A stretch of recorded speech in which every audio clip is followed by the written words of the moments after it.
जय हिंद साथियों। स्वागत है आप सभी का हमारे YouTube चैनल ज्ञान आरबीएल में। दोस्तों, आपको पता है कि हम इस समय यूपीएसआई के जो प्रीवियस ईयर पेपर है दोस्तों, जो अभी हाल ही में 2021 नवंबर दिसंबर में संपन्न हुए हैं, उनको हम सॉल्व कर रहे हैं विथ दोस्तों चारों ऑप्शंस के साथ। क्योंकि आपको पता है जो आपके एग्जाम होने वाले हैं, चाहे दोबारा से यूपीएसआई के फॉर्म आने वाले हों या फिर दोस्तों यूपी पुलिस हो या फिर कंप्यूटर ऑपरेटर हो दोस्तों या फिर रेडियो परिचालक के हों, किसी भी एग्जाम के वहां पर दोस्तों आपको ऐसे ही क्वेश्चन देखने को मिलेंगे। क्योंकि दोस्तों लेटेस्ट पैटर्न है और आपको पता है कि यूपीएसआई में हिंदी किस प्रकार की पूछी गई थी। आप अगर देखेंगे, एनालिसिस करेंगे दोस्तों, तो आपको साहित्य से भी कम से कम दोस्तों 40 में से 12 से 15 क्वेश्चन आपको देखने को मिलेंगे। तो दोस्तों इसीलिए हम आपको एक चीज और बता दें कि अगर आप संपूर्ण हिंदी साहित्य पढ़ाते हैं तो हमने एक ही वीडियो में दोस्तों संपूर्ण हिंदी साहित्य पढ़ा दिया, उसका लिंक हम नीचे दे देंगे, वहां जाकर के आप उसको देख सकते हैं। वहां से क्वेश्चन हो सकेगा दोस्तों आपके बाहर नहीं पूछे जाएंगे किसी भी एग्जाम के लिए। तो चलिए दोस्तों शुरू करते हैं। देखिए, एक पेपर हमने कल सॉल्व कराया था, एक आज सॉल्व करा रहा है, इसी तरह दोस्तों रेगुलर हम आपके लिए लाते रहेंगे। कैसा लगता है वीडियो आप जरूर हमें बताइएगा। चलिए शुरू करते हैं इस वीडियो को। तो दोस्तों आज दोबारा बता दें कि ये कब का है। तो दोस्तों आपको बता दें 15 नवंबर का है, 15 नवंबर, ठीक है, 2021 के फर्स्ट शिफ्ट का पेपर है। किसका?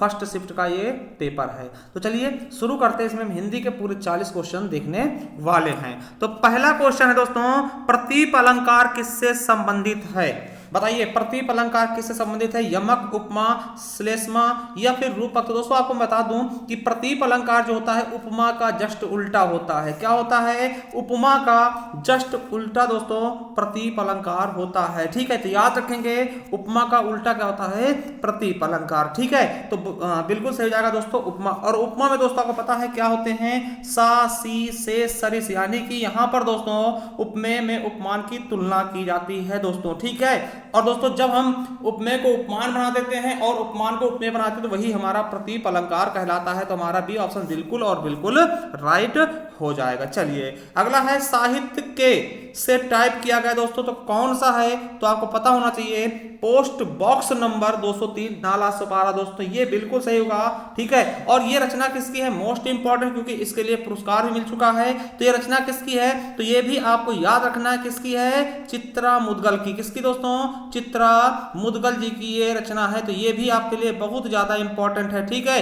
कि पोस्ट बॉक्स नंबर 203 नाला सुपारा किसकी रचना है? तो चित्रा मुद्गल जी की है। चलिए अगले क्वेश्चन पर बढ़ते हैं। विशेषण किसकी विशेषता बतलाता है? देखिए अच्छा क्वेश्चन है। तो यहां पर दोस्तों आपको पता होगा कि विशेषण किसकी विशेषता बतलाता है। तो आपको पता होगा विशेषण किसकी विशेषता बतलाता है दोस्तों? तो संज्ञा और सर्वनाम की। किसकी दोस्तों? संज्ञा और सर्वनाम की विशेषता कौन बतलाता है दोस्तों? विशेषण बतलाता है। क्या बतलाता है? विशेषण। देखिए संज्ञा और सर्वनाम की विशेषता कौन बतलाता है? विशेषण। ठीक है, कौन बतलाता है दोस्तों? तो विशेषण बतलाते हैं। किसकी दोस्तों? संज्ञा या सर्वनाम की। और जिसके विशेषण के भी कौन बतलाता है? तो प्रविशेषण। ठीक, हमने बताया भी था कि अगर विशेषण के पूछता है तो विशेषण कौन बतलाएगा? प्रविशेषण। ठीक है, तो ये चीज रखें। देखिए संज्ञा सर्वनाम की विशेषता कौन बतलाएगा? तो विशेषण बतलाएगा। और इन्हीं संज्ञा सर्वनाम को हम विशेष भी कह देते हैं दोस्तों। तो याद रखना, पूछ सकता है तो विशेष की विशेषता कौन बतलाएगा? वो भी विशेषण। या फिर पूछे संज्ञा की विशेषता कौन बतलाएगा? वो भी विशेषण। या फिर सर्वनाम की विशेषता कौन बतलाएगा? वो भी विशेषण। तो याद रखना विशेषण किसकी विशेषता बतलाएंगे दोस्तों? तो सर्वनाम और सर्वनाम। दोस्तों यहाँ पे संज्ञा भी होना चाहिए था, संज्ञा और सर्वनाम की। ठीक है, तो दोस्तों ये ऑप्शन हमारा बिल्कुल सही हो जाएगा। किसकी विशेषता बतलाएंगे विशेषण? तो संज्ञा और सर्वनाम की। ठीक है, समझ में आ रहा होगा। चलिए अगला क्वेश्चन देखते हैं कि रोला और उल्लाला मिलकर कौन सा छंद बनाता है दोस्तों? हमने बताया था दो चीजें दोस्तों, कि एक होता है डी आर। डी आर से याद रखेंगे डॉक्टर। ठीक है, डी आर। ठीक है, जहां पे डी आर याद रखेंगे वहीं आपको कुंडलियां याद रख लेना है कि दोस्तों डॉक्टर के पास आपकी कुंडलियां होती हैं। डॉक्टर जब इलाज करता है दोस्तों तो आप उसी के भरोसे होते हैं ना। तो याद रखेंगे डी से दोहा, आर से रोला, यानी दोहा और रोला से मिलकर कौन बनेगा दोस्तों? कुंडलियां बन जाएंगी। ठीक है, और दोस्तों आर यू आर मतलब तुम, यू मतलब हो, है ना, तुम हो मतलब तुम को छप्पे, ठीक है। तो आर यू से मिलकर यानी रोला और उल्लाला से मिलकर छप्पे बनता दोस्तों, तो बिल्कुल सही हो जाएगा हमारा। पूछा गया है रोला और उल्लाला, यानी कि आर से रोला, यू से उल्लाला मिलकर कौन बनेगा, तो छप्पे बनेगा, ठीक है। और एक चीज याद रखेंगे, ये दोनों के दोनों दोस्तों क्या है, कुंडलिया और छप्पे, ये क्या है, विषम मात्रिक छंद है। क्या है दोस्तों, विषम मात्रिक छंद, ठीक है, विषम मात्रिक छंद। तो ये भी आपको बहुत अच्छे से याद रखना है। इनको संयुक्त छंद भी कहते हैं, क्योंकि ये दो छंदों से मिल करके बने होते हैं, इसीलिए इनको विषम मात्रिक छंद और संयुक्त छंद भी कहते हैं। और एक चीज याद रखना, कुंडलियां दोस्तों जिस शब्द से शुरू होगा उसी शब्द से उसका अंत भी होता है, ठीक है। तो कुंडलियों की खास बात क्या होगी, जिस शब्द से शुरू होगा उसी शब्द से उसका अंत होगा। और कुंडलियां और छप्पे इसमें 6 चरण होते हैं, बाकी सभी में 4-4 चरण, इसमें 6 चरण होते हैं, क्योंकि ये किसी से मिलके बनते हैं। तो एक बार दोबारा याद रखेंगे, कुंडलियां किसके पास होती हैं, डॉक्टर, यानी कि दोहा रोला से मिलके कुंडलियां बनेंगी। छप्पे दोस्तों आर यू, रोला और उल्लाला, क्या, रोला और उल्लाला। तो याद रखेंगे, बिल्कुल सही ऑप्शन हमारा सी नंबर हो जाएगा, और ये विषम मात्रिक छंद होते हैं। चलिए अगला है, बतरस लालच लाल की मुरली धरी लुकाए, है ना। ये पंक्तियां किसकी है दोस्तों, मोस्ट इंपॉर्टेंट पंक्तियां हैं, ये बिहारी दास जी की है। और आपको बता दें कि अगर इसमें पूछता कौन सा रस है दोस्तों, तो इसमें वात्सल्य रस हो जाता, क्या हो जाता है, वात्सल्य रस हो जाता, ठीक दोस्तों, ये भी याद रख लेंगे, ठीक है। ये क्वेश्चन आपका पूछा भी जाता है, तो कौन सा रस होता, वात्सल्य रस होता दोस्तों। ये श्री कृष्ण के बचपन की चीजें बताई गई हैं। तो ये बिहारी दास जी की क्या है दोस्तों, पंक्तियां हैं दोस्तों। बिहारी सतसैया के दोहरे जो नाभिक के तीर, है ना, देखन में छोटे लगे घाव करे गंभीर ना, ये चीजें आपको याद होना चाहिए दोस्तों। बिहारी दास की क्या है, पंक्तियां हैं। चलिए अगले क्वेश्चन का, इनमें से खड़ी बोली का प्रथम महाकाव्य कौन सा दोस्तों, बिल्कुल अच्छा क्वेश्चन है और बहुत ही शानदार क्वेश्चन है। तो दोस्तों प्री प्रवास है खड़ी बोली का प्रथम महाकाव्य। बहुत बार पूछा गया कि खड़ी बोली का प्रथम महाकाव्य कौन सा है, तो प्री प्रवास है। अब ये सवाल उठता किसकी है, तो अयोध्या सिंह उपाध्याय जी की। किसकी है, अयोध्या सिंह उपाध्याय हरिऔध की, ठीक है। अयोध्या सिंह उपाध्याय हरिऔध की रचना है क्या, प्री प्रवास। तो ये चीज आपको याद रखेंगे, ठीक है, हरिऔध जी की। और हरिऔध की एक रचना और है वैदेही वनवास, ठीक है, वैदेही वनवास, वो भी याद रखेंगे। तो वो मोस्ट इंपॉर्टेंट हो जाता है दोस्तों क्वेश्चन कि खड़ी बोली का प्रथम महाकाव्य किसने लिखा, तो अयोध्या सिंह हरिऔध ने। कौन सी है, तो प्री प्रवास है। वही बात करते दोस्तों भक्ति सागर की, समझिएगा।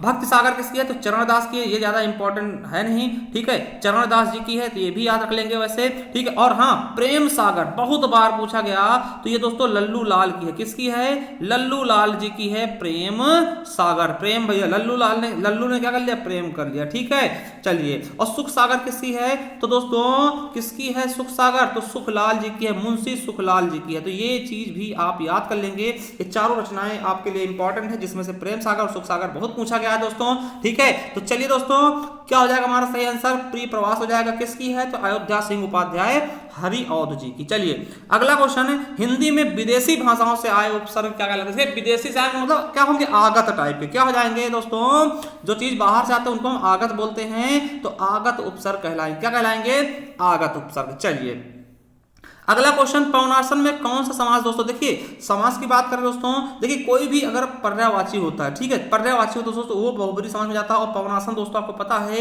ये एक प्रकार का सरीसृप वर्ग का ही होता है, जैसे सांप का पर्यायवाची जिसको हम कह सकते हैं, ठीक है। तो दोस्तों आई होप ये बहुब्रीहि समास में ही जाएगा, ठीक है। चलिए अगला है कि इनमें से कौन सा शब्द घर का पर्यायवाची नहीं है दोस्तों, तो घर का पर्यायवाची आपको पता है निलय भी होगा, निवास भी होगा, ग्रह भी होगा, मगर प्रवास नहीं होता ना। प्रवासी दोस्तों जो बाहर जाता है उसको दोस्तों प्रवासी कहते हैं। तो ये दोस्तों हमारा सी ऑप्शन क्या होगा, अलग हो जाएगा, ठीक है। चलिए अगला है, ब्रज भाषा इनमें से किस रूप में सर्वाधिक प्रसिद्ध है दोस्तों, तो ब्रज भाषा को पता है काव्य भाषा थी। काव्य भाषा तो बहुत इंपॉर्टेंट क्वेश्चन बनता है कि काव्य भाषा किसको कहते हैं, तो ब्रज भाषा को दोस्तों काव्य भाषा कहते हैं। ये आपके लिए मोस्ट इंपॉर्टेंट है, ठीक है। अब देखिए राष्ट्रभाषा आपको पता है क्या होता है दोस्तों, राष्ट्रभाषा जो पूरे राष्ट्र की भाषा होती है, वैसे अपने इंडिया कोई राष्ट्रभाषा नहीं है। तकनीकी भाषा में दोस्तों आपको पता है खड़ी बोली हो जाएगी, ठीक। तकनीकी भाषा दोस्तों क्या होती है, खड़ी बोली है। और दोस्तों राजभाषा भी खड़ी बोली को ही माना गया। तो क्वेश्चन बनेगा कि राजभाषा कौन सी है, तो हिंदी में कौन सी है, तो खड़ी बोली है। तकनीकी भाषा भी खड़ी बोली है। राजभाषा आपको पता है कहां पर मिलेगा दोस्तों, तो आपके संविधान के भाग 17 में, और आर्टिकल दोस्तों 343 से लेकर के 351 351 तक। आर्टिकल 343 से लेकर 351 तक आपको क्या मिलेगा, राजभाषा का वर्णन मिल जाएगा। तो समझ गए होंगे। तो दोस्तों काव्य भाषा कौन सी है, तो ब्रज भाषा बता देना, ठीक है, राजभाषा या राष्ट्रभाषा, ठीक है, तकनीकी भाषा, इस तरह की चीजें पूछे तो आपको खड़ी बोली ही बताना है दोस्तों, ठीक है। चलिए अगला क्वेश्चन आपका क्या है कि इनमें से किसे अपभ्रंश का वाल्मीकि कहा जाता है। दोस्तों अपभ्रंश का वाल्मीकि किसको कहते हैं दोस्तों, तो आपको पता होगा स्वयंभू को हम अपभ्रंश का वाल्मीकि कहते हैं। क्या बोलते हैं, अपभ्रंश का वाल्मीकि किसको कहते हैं, तो स्वयंभू जी को कहते हैं। तो ये क्वेश्चन आपका मोस्ट इंपॉर्टेंट है, ठीक है, याद रख लेंगे, ठीक है। डॉक्टर राम कुमार वर्मा ने दोस्तों इन्हें अपभ्रंश का वाल्मीकि कहा। दोस्तों एक चीज और यहां बता दें कि सरहपा को दोस्तों हिंदी का प्रथम कवि कहते हैं। क्या कहते हैं, हिंदी का प्रथम कवि। क्वेश्चन आएगा कि हिंदी के प्रथम कवि कौन है दोस्तों, तो सरहपा है। इनको याद रखेंगे कि सरहपा को हम हिंदी का प्रथम कवि कहते हैं। ये भी आपको याद रखना है, मोस्ट इंपॉर्टेंट क्वेश्चन बनेगा सरहपा के बारे में। चलिए अगला क्वेश्चन, कृत और तद्धित, इनमें ये किसके भेद दोस्तों, आपको पता होगा कि कृत और तद्धित दोस्तों ये प्रत्यय के भेद होते हैं। किसके होते हैं, प्रत्यय। देखिए जो क्रिया और धातु के साथ में लगते हैं उनको हम कृत बोलते हैं, कृत प्रत्यय बोलते हैं, और उनके अलावा जिससे भी लग के बनते हैं उनको हम तद्धित प्रत्यय कहते हैं। तो समझ गए होंगे। चलिए अगला क्वेश्चन क्या है, चोर उठ भागा। दोस्तों देखिए चोर उठ भागा, समझिए चोर उठ भागा। दोस्तों देखिए यहां पर थोड़ा संशय की अवस्था है, ठीक, इस पे ऑब्जेक्शन भी कर सकते थे बच्चे। देखिए चोर उठ भागा, उठना भी एक क्रिया, भागना भी एक क्रिया है दोस्तों। यहाँ पे दो क्रियाएं मिलकर बने, इसलिए यहाँ पे संयुक्त क्रिया ज्यादा उपयुक्त ऑप्शन होगा, ठीक है। अब देखिए अगर देखिए उठ भागा, ठीक है, तो ये दोस्तों समझिएगा यहाँ पे संयुक्त क्रिया भी हो जाएगा और दोस्तों पूर्वकालिक क्रिया भी हो जाएगा, चोर उठ भागा। अगर देखिए यहाँ पर चोर उठ कर भागा, अगर ऐसा होता दोस्तों तो ये ज्यादा सटीक आंसर होता, ठीक है। चोर उठ कर भागा तो ये ज्यादा सही आंसर होता, ठीक है, क्योंकि कर लगा होता तो ज्यादा अच्छा आंसर होता। मगर दोस्तों यहाँ पर संयुक्त क्रिया और पूर्वकालिक क्रिया दोनों हो सकते हैं, ठीक है। चलिए अगर यहाँ पे दोस्तों चोर उठकर भागा तो एक 100% दोस्तों आपका पूर्वकालिक क्रिया होता, मगर दोस्तों यहाँ पे उठ भागा लिखा है इसलिए उठना भी एक क्रिया होता, भागना भी एक क्रिया है, इसलिए संयुक्त क्रिया के अंतर्गत भी जा सकता है। चलिए अगला क्वेश्चन कि निम्नलिखित में से कौन सी पुस्तक विजय तेंदुलकर की रचना नहीं है, तो दोस्तों नेफा की एक शाम दोस्तों इंपॉर्टेंट है। यही नहीं, ये ज्ञानदेव अग्निहोत्री जी की है, तो यही इनकी नहीं है। अगला है कि इनमें से कौन सी बोली सामान्यतः उत्तर प्रदेश में नहीं बोली जाती है। आपको पता है खड़ी बोली दोस्तों, आपको पता है ये आपके मेरठ के आसपास बोली जाती है, अवधि अवध के आसपास दोस्तों, और ब्रज भाषा आगरा मथुरा के आसपास। यानी कि मैथिली भाषा नहीं बोली जाती, मैथिली बोली नहीं बोली जाती। ये दोस्तों बिहार की है, ये बिहारी बोली के अंतर्गत आती है, ठीक है, बिहारी वर्ग के अंतर्गत की बोली है दोस्तों। आपको बता दें कि मैथिली, मगही, भोजपुरी, क्या मैथिली, मगही, भोजपुरी दोस्तों ये तीनों के तीनों बिहारी बोली के, बिहारी भाषा के अंतर्गत आती हैं। तो यही हमारा भी ऑप्शन बिल्कुल और बिल्कुल राइट हो जाएगा। चलिए अगले क्वेश्चन चलते हैं दोस्तों। तो आप पूछा गया संयोग का विलोम क्या होता है, तो संयोग का वियोग हो जाएगा, एकदम आसान है, कोई ज्यादा दिक्कत वाली बात इसमें है नहीं। चलिए अगला क्वेश्चन, अरे तुम आ गए, तो इसमें अरे क्या होता है दोस्तों, आपको पता है कि अरे हे, तो दोस्तों ये जब चिन्ह लगता है ना, ये वाला चिन्ह, ये दोस्तों विस्मयादि बोधक का होता है। इसको आप याद रख लेंगे, उल्टा रंडा करके दोस्तों नीचे बिंदी लगाना, विस्मयादि बोधक का होता है। देखिए पूर्ण विराम क्या होता है, ऐसा होता है, एक डंडा खींच दिया।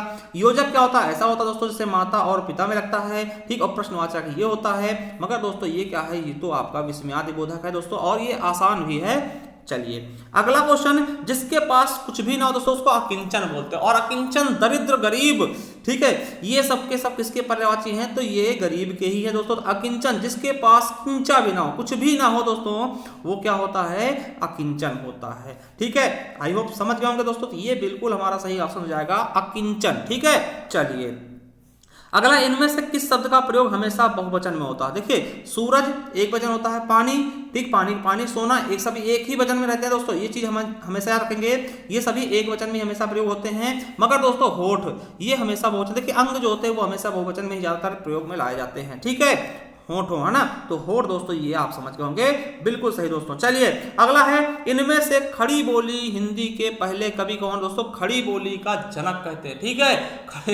ठीक है। तो याद रखेंगे दोस्तों खड़ी बोली जनक कौन है, ठीक है। तो देखिए खड़ी बोली के सबसे प्रसिद्ध कौन है दोस्तों, अमीर खुसरो है, ठीक है, अमीर खुसरो। और इनको आपको बता दें कि ये मुकरियां दोस्तों, मुकरियां लिखा उन्होंने, ठीक है, दो सुखने लिखा, पहेलियां लिखा, तो ये दोस्तों बहुत ही इंपॉर्टेंट है, ठीक है।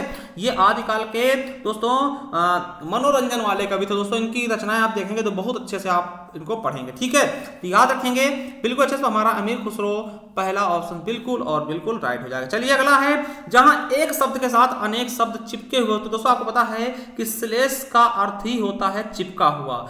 जहां पे दोस्तों एक ही शब्द से कई सारे अर्थ निकलते हैं दोस्तों, वहां पर श्लेष अलंकार होता है। आपको पता भी होगा कि जैसे रहीमन पानी राखे, तो पानी के 3 अर्थ निकलेंगे, मोती मानुष चून, मोती के लिए, मनुष्य के लिए और चून के लिए, तो वहां पर श्लेष अलंकार होता है। देखिए वक्रोक्ति क्या होता है, जहां पर कहने वाला कुछ और कहता है, सुनने वाला कुछ और सुनता है। अनुप्रास में क्या होता है, जहां पे एक ही वर्ण की आवृत्ति होती है वो अनुप्रास होता है। जहां पे एक शब्द की आवृत्ति एक से अधिक बार होती है, उसके अर्थ भी अलग होते हैं, वहां पे यमक होता है। ठीक है, जैसे कनक कनकते सगुनी। ठीक है, तो समझ गए होंगे, तो हमारा श्लेष बिल्कुल राइट हो जाएगा। चलिए अगला क्वेश्चन, हम ताजमहल देखने जाएंगे। देखिए हम ताजमहल देखने जाएंगे, यहां पर दोस्तों पुरुषवाचक सर्वनाम हो जाएगा। ठीक है, हम ताजमहल देखने जाएंगे, यहाँ पर देखिए हम क्या है, ये व्यक्ति के लिए उच्चारित हो रहा है, इसलिए यहाँ पे पुरुषवाचक होगा, यहाँ पे निश्चय नहीं होगा। ठीक है, तो ये चीज हम याद रख लेंगे। तो पुरुषवाचक सर्वनाम का ये उदाहरण, सर्वनाम देखिए सर्वनाम 6 होते हैं दोस्तों।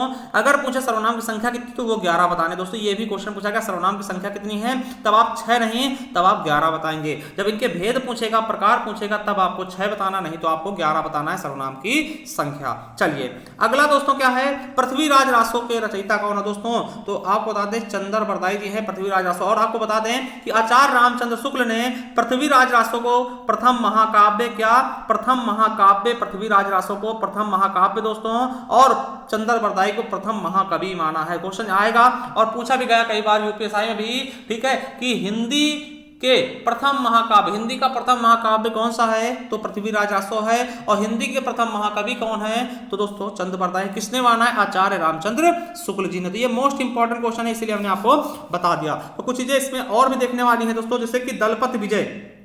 ठीक है, दलपति विजय दोस्तों, इनका पता, इन्होंने क्या लिखा दोस्तों, खुमार रासो, क्या खुमार रासो।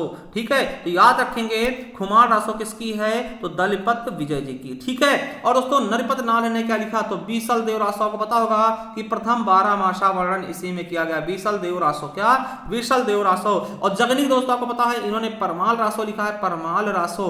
ठीक है, परमाल रासो दोस्तों, जिसे आल्हा के नाम से भी जानते हैं, क्या आल्हा खंड। कोई पूछेगा आल्हा खंड किसने लिखा, तो जगनी ने लिखा। ठीक है, वो परमाल रासो का ही एक अंश दोस्तों। और इसी का दोस्तों एक पंक्तियां हैं कि 12 वर्ष लख कुर जीवे और 13 ले जिए सियार ना। और ये क्वेश्चन भी दोस्तों ये किससे लिखे हैं, तो परमाल रासो यानी कि जगनिक की पंक्तियां हैं। और ये क्वेश्चन आपके अभी यूपी टेट में भी पूछा गया, क्या यूपी टेट में यही सेम क्वेश्चन भी पूछा गया, तो याद रखेंगे बिल्कुल अच्छे से। चलिए अगला क्वेश्चन है, सुई और तागे के बीच में दोस्तों किसकी कविता है दोस्तों, तो केदारनाथ सिंह जी की। ठीक है, चलिए अगला क्वेश्चन, इनमें से शुद्ध शब्द कौन सा है दोस्तों, आपको पता होगा राष्ट्रीय कैसे लिखते हैं, इस तरह से लिखा था, ये तो आपको पता भी होगा। ठीक है, बिल्कुल अच्छे से। चलिए अगले क्वेश्चन तरफ बढ़ते हैं, राम खाता होगा। देखिए खाता होगा, कोई ये नहीं लगा कि काम पूरा हुआ नहीं, कहीं ना कहीं संदिग्ध है दोस्तों, और खाता होगा। ठीक है, तो ये चीजें आपको पता होना चाहिए। ठीक है दोस्तों, तो ये क्या होगा दोस्तों, खाता होगा। तो दोस्तों ये आपका संदिग्ध वर्तमान में जाएगा। देखिए अब वर्तमान में ये चीज समझिएगा। ठीक है दोस्तों, ये वर्तमान में जाएगा, संदिग्ध वर्तमान में। ठीक है, अब देखिए ऐसा नहीं कि चुका होगा, चुकी होगी ना, तो इस तरह से देखिए समझिए दोस्तों, ये क्या हो जाएगा आपका, राम खाता होगा, ये आपका संदिग्ध वर्तमान में जाएगा। ठीक है, ये चीज आप याद रखेंगे। ठीक है, चलिए अगला दोस्तों देखते हैं कि इनमें से किताब क्या है दोस्तों। किताब देखिए क्या है, ये विदेशा शब्द है दोस्तों। ठीक है, ये दोस्तों किताब क्या है, अरबी भाषा शब्द है, इसीलिए दोस्तों आपको पता है कि जो बाहरी भाषा शब्द होते हैं उनको हम विदेशी शब्द भी कहते हैं। दोस्तों ये विदेशी भाषा शब्द हो जाएगा आपका किताब। ठीक है, चलिए देखिए घनाक्षरी कौन सा छंद है दोस्तों, आपको पता होगा कि घनाक्षरी दोस्तों वार्णिक छंद होता है। ठीक है, आपको पता है घनाक्षरी क्या है, वार्णिक छंद होता है दोस्तों, आपको पता होना चाहिए। देखिए जैसे कि आपसे पूछा है दोहा कैसा है, सोठा कैसा है, तो दोस्तों वो क्या है, मत्ती छंद है, कोई मात्रा के आधार पर इनमें गिनती की जाती है।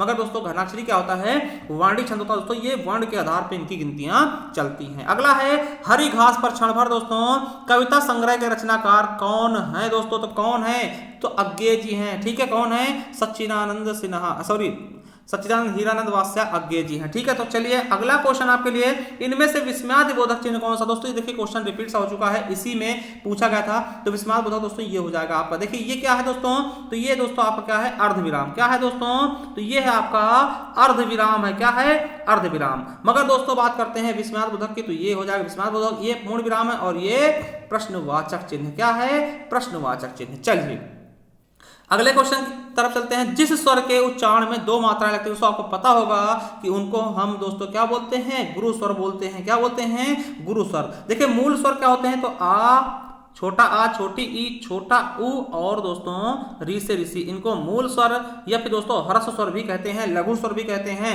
मगर दोस्तों अब इनके अलावा जो बचेंगे दोस्तों 7, चाहे बड़ा आ हो गया, बड़ी ई हो गया, बड़ा ऊ हो गया, है ना, उसके बाद दोस्तों ए हो गया, आई हो गया, ठीक है, ओ हो गया और दोस्तों औ हो गया, ठीक, ओ औ दोस्तों ये सभी क्या होते हैं, इनको हम गुरु स्वर कहते हैं, ठीक है। और संयुक्त स्वर दोस्तों क्या होते हैं, ए, ऐ, ओ, औ, ठीक है। तो ये भी याद रखेंगे तो हमारा सही ऑप्शन क्या हो जाएगा, डी नंबर, बिल्कुल राइट हो जाएगा। चलिए 32वां क्वेश्चन क्या है, इनमें से भाववाच्य का उदाहरण कौन सा। आपको पता है क्या कि भाववाच्य में क्या होता है दोस्तों, कि आपकी क्रिया एक वचन पुल्लिंग, ठीक है, एक वचन पुल्लिंग होती है दोस्तों। तो उससे देखिए मैंने पुस्तक पढ़ी, ठीक, मैंने पुस्तक पढ़ी, ये दोस्तों कृतवाच्य हो गया।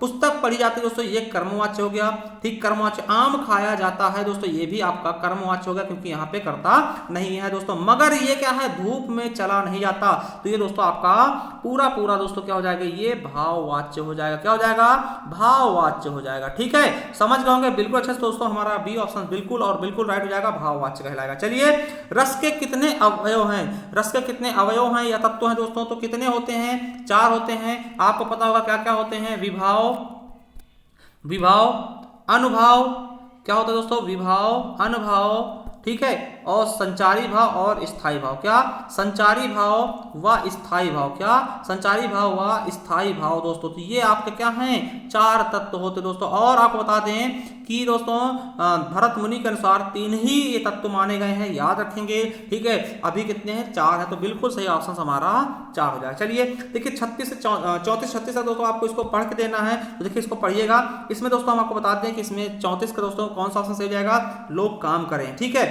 देखिए उपयुक्त गद्यांश का लेखक का क्या कहना है कि लोग का काम करें, जिसको दोस्तों आप पढ़ेंगे तो ये आराम से आप समझ पाएंगे, ठीक है। उपरोक्त गद्यांश के अनुसार किसी भी स्थिति को बदलने के लिए कैसे लोगों की आवश्यकता होती है, जिनके दिल में लगन हो दोस्तों, ठीक है, जिनके दिल में लगन होती वही कुछ कर सकते हैं। चलिए अगला है, अंग्रेजी पढ़े लिखे ही प्रयोग कर सकते हैं, इस वाक्य में क्या ध्वनित होता है दोस्तों, तो भाषिक पूर्वाग्रहों से ग्रसित है दोस्तों, ये आपका बिल्कुल सही ऑप्शन हो जाएगा। चलिए अब दोस्तों ये क्वेश्चन आ चुके हैं कि किसी वस्तु को प्राप्त करने की तीव्र इच्छा, दोस्तों हम किसी वस्तु को देखते हैं, यही मन करता है इसको हम जल्दी जल्दी इसको प्राप्त कर लें, तो दोस्तों उसे क्या बोलते हैं, उसे अभीप्सा बोलते हैं। क्या, अभीप्सा दोस्तों, ठीक है। चलिए अगला है कि इनमें से किस शब्द का एक अर्थ ऐतराज होता, कहते हैं ना ऐतराज तुमको नहीं है, ऐतराज मतलब क्या होता है दोस्तों, आपत्ति, किसी को आपत्ति तो नहीं है, ऐतराज तो नहीं है, ठीक है। और दोस्तों विपत्ति, आफत, संकट, ये दोस्तों एक, ये तो सभी क्या है, ये समानार्थी है, ठीक है दोस्तों। ऐतराज का मतलब क्या होता है, आपत्ति, ठीक है। चलिए अगला क्वेश्चन है, आचार्य भरत ने रसों की संख्या कितनी मानी, दोस्तों आपको पता होगा कि आचार्य भरत मुनि के अनुसार 8 ही रस हैं। इन्होंने 9वां रस कौन सा है दोस्तों, शांत रस। तो क्वेश्चन कई बार पूछा था कौन सा रस भरत मुनि के अनुसार नहीं है, तो दोस्तों शांत रस इनके अनुसार नहीं है। इसके बाद 2 रस और आते दोस्तों, 10वां हो गया आपका वात्सल्य रस, ठीक है, वात्सल्य रस, ठीक है। और दोस्तों आपका 11वां क्या हो जाएगा, भक्ति रस। क्या, 11वां हो जाएगा आपका भक्ति रस, ठीक है। तो ये चीज आपको याद रखना है। अगर आपसे पूछेगा कि भरत मुनि के अनुसार कितने रस हैं दोस्तों, तो दोस्तों 8 बताना। ऐसे पूछेगा रसों संख्या कितनी है, तो 9 बताना। अगर दोस्तों आपसे पूछता है आधुनिक में रसों संख्या कितनी है, वर्तमान में कितनी है, तो 11 बता देना, ठीक है। चलिए काठ होना, काठ मतलब क्या दोस्तों, स्तब्ध होना, ठीक है।